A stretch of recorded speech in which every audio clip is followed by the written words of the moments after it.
喺電話旁邊咧，晨光大學亦都咧就係打電話俾咗咧，就係澳洲註冊營養師李淑萍咪咪喺度嘅。早晨咪咪，早晨咪咪，早晨咪咪，係啦，咁啊咪咪咧亦都係腸道疾病醫學飲食治療師啊嚇，咁所以咧要揾翻呢個 title 就係因為我哋今日咧都要講下咧有關於腸道，因為上星期又即係透過咪咪啦講咗啲關於咧就係益生菌啊、益生元啊呢啲喺個腸道嗰度會發揮啲咩作用啦，咁都已經獲益良多。咁啊今個星期咧就再接再厲做咩咧？就想知道食物好啦，上次就嗰啲好嘅菌落咗喺我哋腸道，就知道佢會對我哋有咩影響。今次就係食物落去我哋嘅腸道嘅時候呢，咁都應該係有影響嘅。個問題就係好嘅影響啊，定係壞嘅影響？乜嘢食物入到去係對個腸道啲微生物好嘅呢？就係一啲比較植物性嘅食物。係啦，因為其實啲好嘅，我哋腸入面有好嘅微生物同壞嘅微生物嘅，我哋梗係要即係好好看待我哋啲好嘅微生物啦，因為佢對我哋有一啲健康嘅好處嘛。咁而佢哋中意嘅食嘅嘢咧，通常都係會比較植物性嘅，或者係一啲嘅高纖嘅食物啦。咁講係啦，咁所以即係譬如果係我哋可以喺飲食當中有多啲蔬菜啊、水果啊，而係特別顏色豐富嘅咧，咁就佢就特別中意嘅。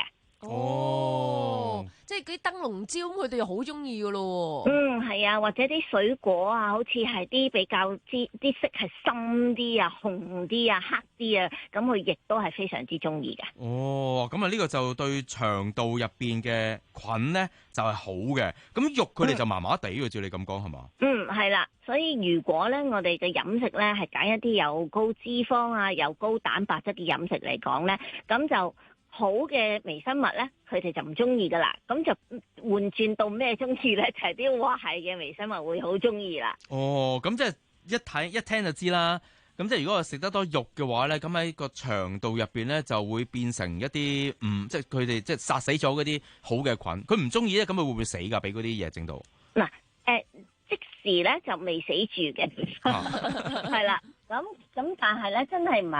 係誇張嘅。原來咧就即係啲腸道生態研究嗰啲專家咧就發現咧，即係如果我哋一餐當中咧食啲好似披薩啊、漢堡包啊、一啲比較即係炸雞啊、一啲嘅高脂肪、高蛋白質嘅食物咧，原來一餐之後我哋嘅腸道係可以嗰個生態即刻失調噶啦。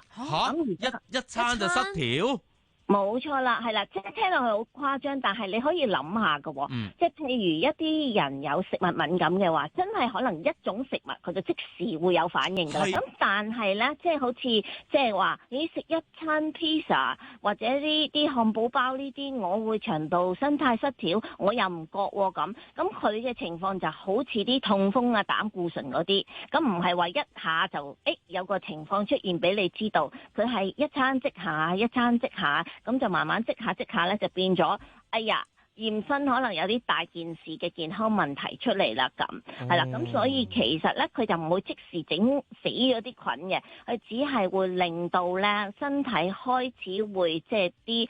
其實腸道都有一啲酸鹼值嘅，咁亦都咧會令到咧身體助長咗啲壞菌啊，哇，有正嘢食，咁我就會哇〜食得肥肥白白啊，或者生多啲嘅壞菌出嚟，咁就令到好菌少咗。咁譬如咧，有啲中意做 gym 嘅朋友仔咧，佢哋咪好強調話一定要高蛋白質啊，或者有啲即係佢哋教你減肥咧，佢都會叫你食多啲蛋白質，食多啲肉噶嘛。咁會唔會話，如果咁樣我食咁多肉嘅話，我個腸道咧好似差過其他人喎，咁樣嘅嘢出現㗎？嗱，其實做 gym 嗰啲咧有兩個情況要去睇翻嘅。咁你講嗰啲蛋白粉咧，第一樣嘢好少少咧，就係因為佢冇好高脂肪，係啦，咁所以咧佢個破壞性咧就未必好大。咁但係要睇下佢食幾多蛋白質啦，因為如果佢食啱佢自己需求嘅話，用得到嘅話，咁其實 OK 嘅。但係如果你食得太多嘅話咧，咁亦都係一個真係會累積一個傷害。咁同埋而家做 gym 都係希望話啲蛋白質唔係一次過，我做 gym 前我食8隻雞蛋咁樣嘅，或者食好多 protein powder，係要分開喺我哋啲餐度去食嘅咧。咁其實對吸收對腸道都係好事。歸納翻先，頭先咪咪提及過咧，就幾種唔同嘅食物，包括咧咧，就係譬如炸雞啦，一啲嘅可能漢堡包啦，又或者係啲披薩啦。其實我睇得出呢幾類咧，都係嗰啲煎炸食物啊，或者係快餐嘅食物多嘅。咁如果食咗落去嘅話，其實有冇啲辦法可以解決咗佢哋呢一個對身體嘅壞影響咧？係有嘅，咁其實咧就要知道啦，好似披薩呢啲咧，咁如果你喺餐廳食咧，佢真係喺個 menu 入面有啲沙律菜啊嗰啲咧，其實真係要去揀翻嘅，因為原來你即時能夠食一啲高纖嘅食物，特別可能會望下嗰個沙律有冇番茄啊、紅菜頭呢啲嘅話咧，佢其實可以減低嗰個傷害性嘅即時。哦，原來沙律包係有用㗎，